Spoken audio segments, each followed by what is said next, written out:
Thank you for joining us. I'm Jared Kelly, here with 12-term Congressman, 3-time presidential candidate Ron Paul, with an urgent warning he's sharing exclusively right here for all Americans who are watching this, regardless of political party. Dr. Paul, it's an honor to have you with us, sir. It's my pleasure, Jared. Well, let's get right to it. You believe our country is on the cusp of a massive financial crisis. Just how bad are you predicting the crisis will be? I think it's going to be very bad. I think it'll probably be worse than our Great Depression. I think it's going to be worse than the crisis that we had in 2008 and 2009. And I'm going to talk very specifically about the steps you should take to protect yourself. In short, I believe we as a nation are on the brink of a massive financial crisis, infinitely worse than the crisis of 2008. And that's because it won't be a banking and mortgage problem, but a full-blown currency crisis, the likes of which we've never experienced in this country. The savings of millions of people could be wiped out overnight. The stock market could crash by 50% or more. The way of life we've enjoyed as Americans for 50 years could come to an end. It's not a question of if this will happen, but when. So why now? Why are you speaking out about this prediction today? I'll tell you why, because most Americans don't have a clue about what's going on. Most people have no idea that in the past 6 years we've created $4 trillion of new money out of thin air. At the same time, since 2006, we've doubled our national debt. I've said hundreds of times throughout my career in the House, prosperity cannot be created out of thin air by a central bank. The people running our country today are living in a fantasy world. And if you're not careful, you and millions of other everyday Americans will pay the price. So, Dr. Paul, what do you think will be the biggest impact of this crisis?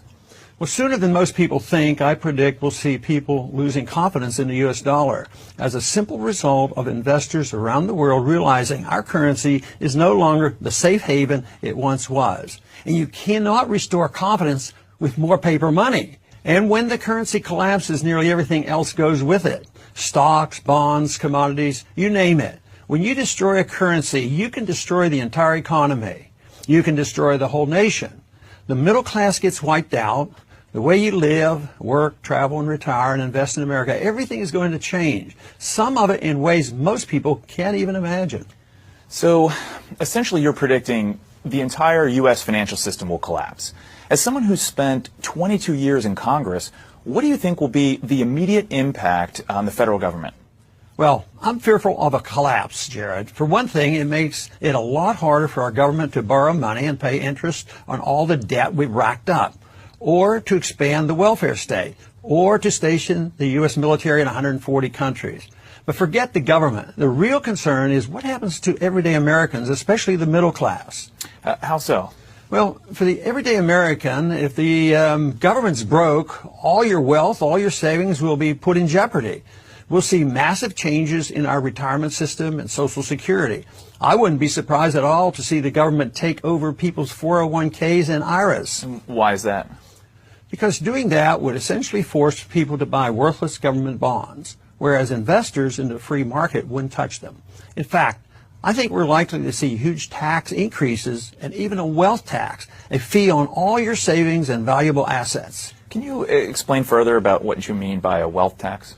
Absolutely. Anything is possible. It's only going to get worse. When this currency crisis hits, the government's #1 priority will be to control the existing supply of capital. We'll see all kinds of new laws and rules about what you can do with your money, where you can put it, where you can move it. And of course, we'll see a massive inflation when all those trillions and trillions of newly printed dollars make their way into the economy. Because we can barely finance our debt right now, so you can imagine what it's going to be like when interest rates go up 0.5% or 1% or 2%, the ball game's over. It's going to be especially rough on seniors or anyone who relies on the government for income. But isn't inflation, is that really the main worry? I mean, we've had inflation before, back in the 70s. Well, for starters, it'll lead to a total breakdown of the stock market. Imagine 2008, Black Monday, and even the crash of 29 all happening in a single day. The middle class will be wiped out. But you're right, in a certain sense, what really worries me isn't necessarily a stock market crash. The real killer will be the effect of all this on our society and our liberties. But we have to have an understanding about how important personal liberty is because it is connected to our prosperity. We were the most prosperous country in the world, mainly because we had the most liberty. But now we've lost our liberty, and guess what? Our prosperity is being threatened. You mean unemployment? No, it goes deeper than that. When you destroy a nation's currency, you destroy businesses, you destroy friendships and families. Faith in money is critical to a free society. Without it, you can forget about businesses and commerce, and you can forget about any sense of normalcy. People won't have any clue what to do when there's a line around the block just to access the ATM, or when the banks start shutting down. They won't have any idea what to do when stores stop accepting dollars as payment, or when no one's willing to make a loan anymore. So you're predicting social unrest? Definitely. I think we'll see problems in the big cities especially. In fact, we're already seeing the beginnings of that. Ferguson, the riots in New York and Detroit. What it comes down to is that people are going to be very, very unhappy when they turn on the TV one morning and hear that their life savings is suddenly worth a fraction of its former value. If investors around the world lose confidence in the U.S. dollar, the prosperity we've enjoyed since World War II will essentially cease to exist. Our governments on both the federal and state level could temporarily shut down. Businesses will close their doors. The price of things like milk and bread could skyrocket. Government created this. How can you depend on the Federal Reserve to solve this problem when they are the culprit who brought about the bubble and brought about the crash? The U.S. dollar is built entirely on confidence. If that confidence dissolves, so does everything else. And that's the weakness of paper money. Right. You see, governments have the power to declare paper to be legal tender, but they do not have power to give that money value.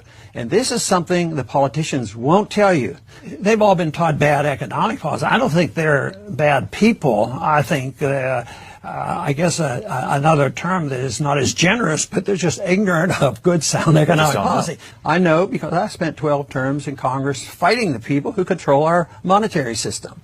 In fact, the threat of a currency crisis is what first drew you back into politics back in the 70s. When President Nixon took the U.S. dollar off the gold standard in 1971, you became a Republican candidate for Congress. You served on the House Banking Committee, where you blamed the Federal Reserve for inflation and railed against banking mismanagement as the cause of the savings and loan crisis. That's correct. The Federal Reserve should be abolished. The average American doesn't have a clue just how dangerous and corrupt the Federal Reserve System really is. Today, we've essentially embarked on an out-of-control experiment with our currency, printing absurd amounts of money out of thin air and borrowing so much that we can never, ever hope to pay back our creditors.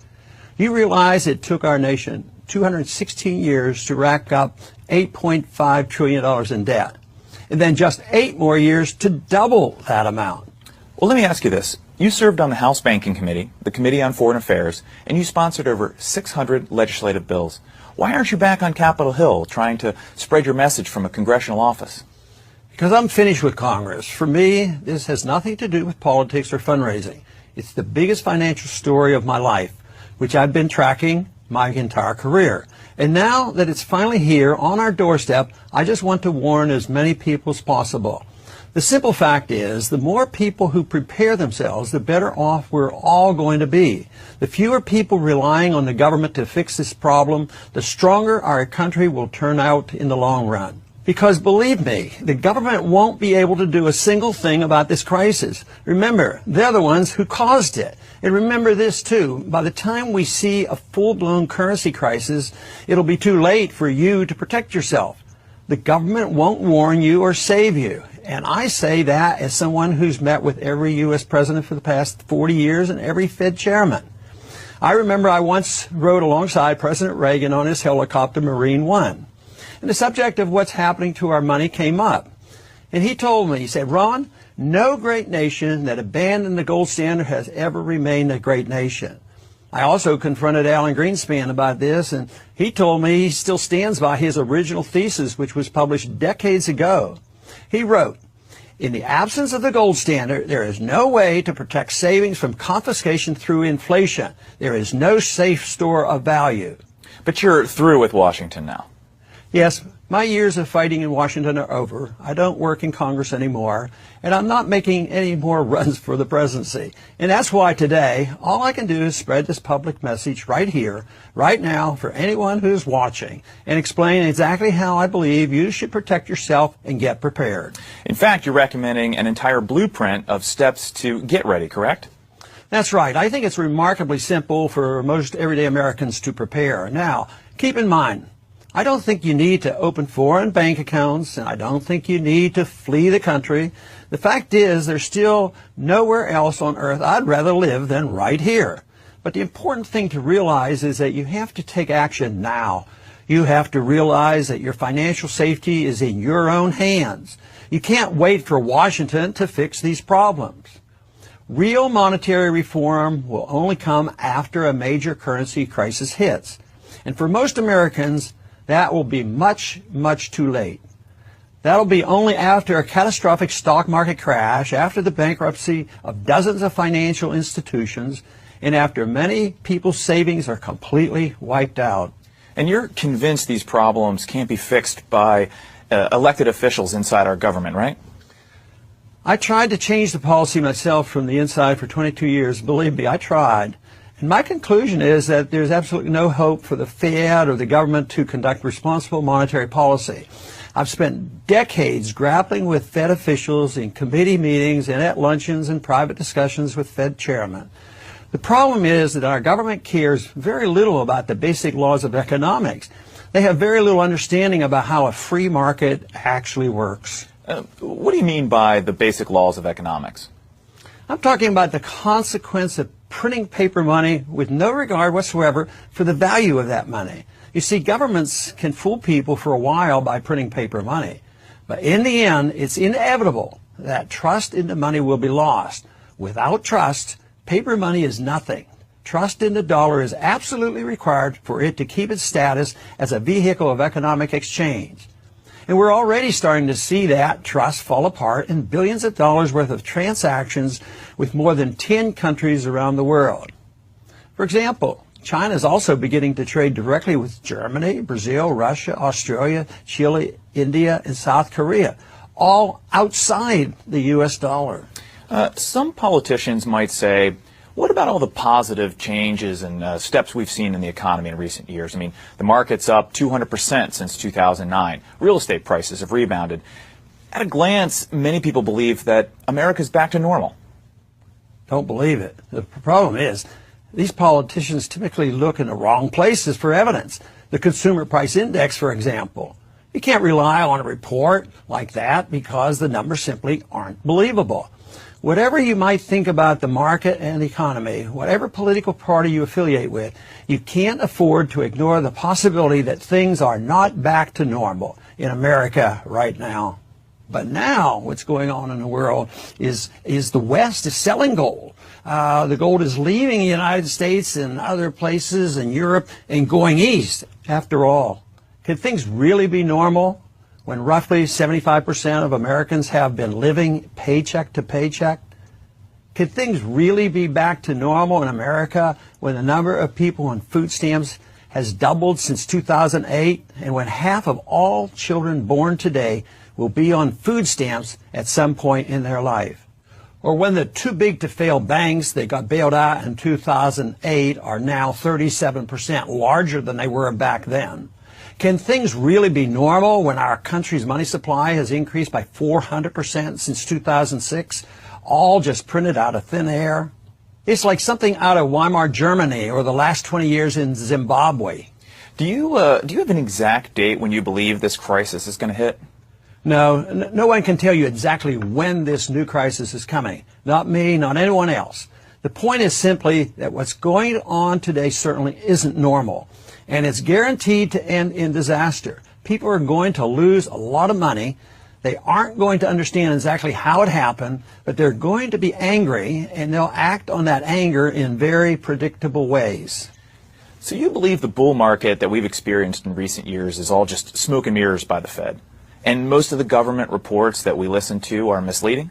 Yes. What's inflating the world's equity markets today is the intentional and foolish behavior of our political leaders and central bankers. And when these people make mistakes, they're big mistakes. They're not the little mistakes civil society and private markets can fix. Like I said, America is not immune to the laws of basic economics, and we're not the first country who's tried printing massive amounts of money as a way of cleaning up a financial mess. It never works. Over the past 100 years, the type of debt crisis we're facing here in America has appeared in Germany and Russia, Austria, Brazil, Argentina, Chile, Poland, Japan, China, Greece, Ukraine, Italy, Ireland, Portugal, and Spain. And in every single case throughout human history, printing more money has never solved the problem, ever, and has always led to severe consequences for ordinary citizens who found themselves unprepared. But what about all the positive steps we've seen in the economy in recent years? I mean, isn't there a chance that a lot of these concerns just may not surface at all? I don't think it's a positive step when 52% of all American workers make less than $30,000 a year by one recent measure. Do you? And I definitely don't think it's a positive step when every single hour of every day the U.S. government spends about $200 million it doesn't have. It's precisely that sort of fiscal mismanagement that caused me to sever all ties with the Republican Party in 1987 and run for president the following year. Okay, well, let me ask you this. What'll set this whole thing off? I mean, where's the tipping point? The tipping point happens when people lose confidence in the U.S. dollar, and when that happens, interest rates will rise dramatically. And I believe it's going to happen sooner than most people think. Think about this. Every 2 months, the U.S. government borrows more money than the combined annual profits of the 100 biggest publicly traded companies in America.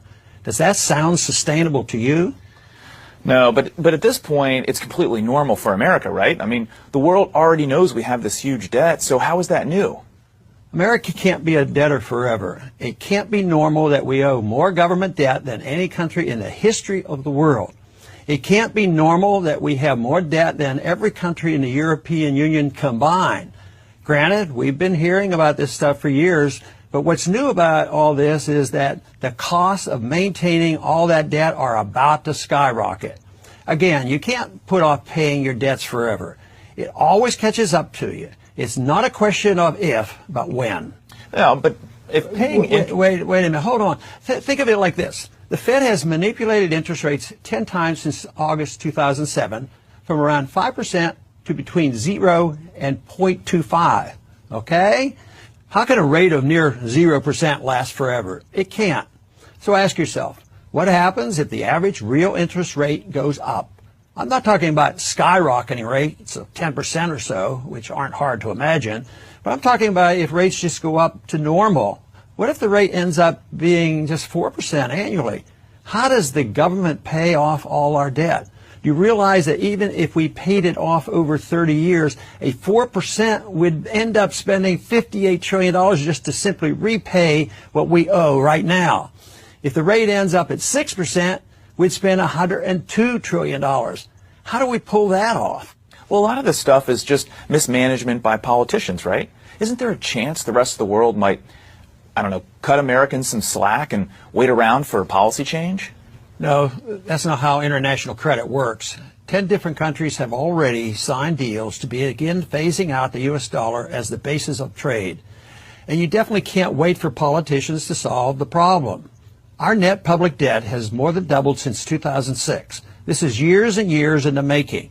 The politicians can't solve this problem. There's no chance they'll work this out. It's too late. As far as the world cutting America slack, you have to remember that the entire concept of money is based upon soundness, the promise of value. That's what money is all about. You've heard the expression, good faith. Sure. If we don't make a good faith attempt to pay back our debt, nobody will loan us any more money.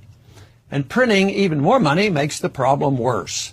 And that's because the entire idea of honest money developed naturally to replace bartering so that farmers didn't have to walk around with a bag of potatoes anytime they wanted to buy something, right? Paper money is a promise that something of value is tied to it, like gold. We left the gold standard decades ago. So the U.S. dollar is only as good as the faith people have in it. And that confidence is already starting to crumble. Exactly. And when money can't be trusted, the price signals in the market all around the world can't be relied on anymore, which makes it harder and harder for people to exchange labor and capital internationally. The entire system breaks down as a result of the inevitable mistakes people make investing and saving their money. The scary thing is that many people in America, including many politicians in Washington, don't understand this because the U.S. dollar has dominated the financial world for more than 50 years. Okay, so to summarize, you believe all the trillions of dollars of new money being printed by the government will cause a massive devaluation of the dollar on a scale that we've never seen before. People could lose a bulk of their savings in a matter of hours, and most people will be completely surprised. For some people, the only warning you're going to get is me sitting here right now and talking to you. You won't hear about this on the news until it's already happened. And the government won't say a word. It would cause a panic. And yes, the crisis could arrive literally overnight, as it did in Great Britain in the 1970s. We're already seeing the warning signs. The Fed itself has announced that since 2003, the exchange value of the U.S. dollar has plummeted by as much as 20%. The IMF has proposed an entirely new world reserve currency system. Even Warren Buffett, a man who built his fortune on the strength of America, has moved something like 70% of his remaining government fixed income investments into foreign currencies. Now, Dr. Paul, you have a unique record in Congress. You never voted for more debt. You tried to audit and even abolish the Federal Reserve, and you refused to vote for anything that didn't strictly adhere to the Constitution. Isn't there anything that monetary experts or fiscally minded politicians can do to stop this crisis from happening and prevent this tragedy before it's too late? Theoretically, maybe, but they won't do it for political reasons. No way. The actions of the Fed and the last two White House administrations have gone beyond anything I could have ever imagined or thought in Congress. It's too late. I fear there could be civil unrest, massive unemployment, a huge drop in stock prices, great destruction of wealth, the erosion of personal liberties, vicious capital controls, the suppression of privacy, authoritarian clampdowns, bank and brokerage closings on a massive scale, and ultimately a major crisis as the U.S. dollar is rejected for almost any non-paper alternative. And believe me, I'm not trying to scare you. At this point in my life, all I want is for Americans to wake up, pay attention, and realize the logical conclusion of what our government is doing today. The only question is, will you take the steps necessary to get ready?